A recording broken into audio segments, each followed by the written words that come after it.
Ganun guys, tayo magti-training ng German Shepherd. So start tayo ngayon kung paano natin siya ituro ng tama at i-approach ng tama para siya ay sumunod sa atin. So panoorin nyo ako kung paano natin masusunod yung aso sa magandang paraan, no? Okay, let's go. Come on. Ngayon. Sit down. Sit. Come. Middle. Okay. Up. Forward. Back. Backward. Very good. Very good, Lion. Very good. Okay. Stand by. Don't go. Stand by. Relax. Stand by. Don't go. Okay. 1, 2, 3, go! Meron ka din. Utay-utay natin silang turuan, no? Kung paano tayo magturo. Ito, panoorin nyo. Kung paano natin dahan-dahan natin siya, no? Kasi matalino ito. Very intelligent yung mga German Shepherd. So, ituturo natin sa kanya paano tayo protektahan sa mga masasama. Okay?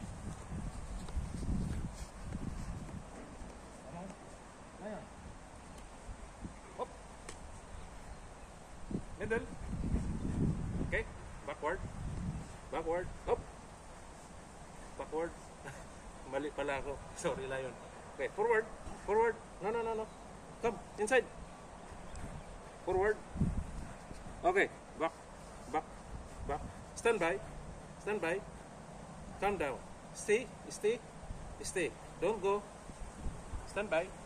Okay, tingnan nyo guys. Hindi yan naalis. Stand by. Okay.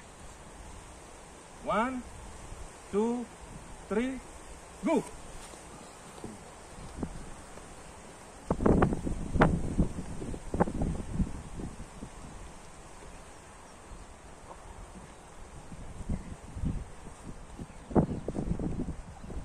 Ito guys yung turo natin, yung naman si kanina, madali lang pasunurin yung aso, basta maganda lang yung approach mo. Kailangan ikaw yung leader. Okay, whoop. Come on. Layo, inside. Sit down. Come.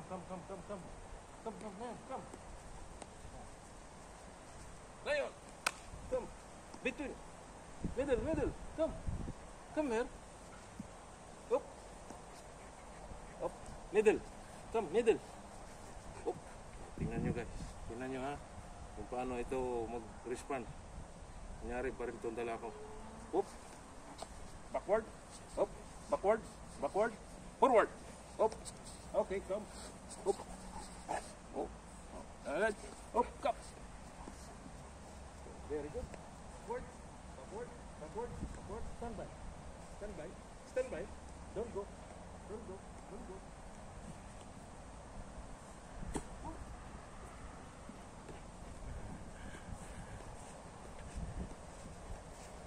Ayan. Ganyan lamang ang turo sa kanila. Utay-utay yun. No? Huwag natin siyang, pag nagturo tayo, bawa makadalawang turo tayo, step tayo ngayong araw. 2 methods. So bukas ulit. Kasi pagka maya-maya dami mo ituturo, nalilito din yun. So yun lang.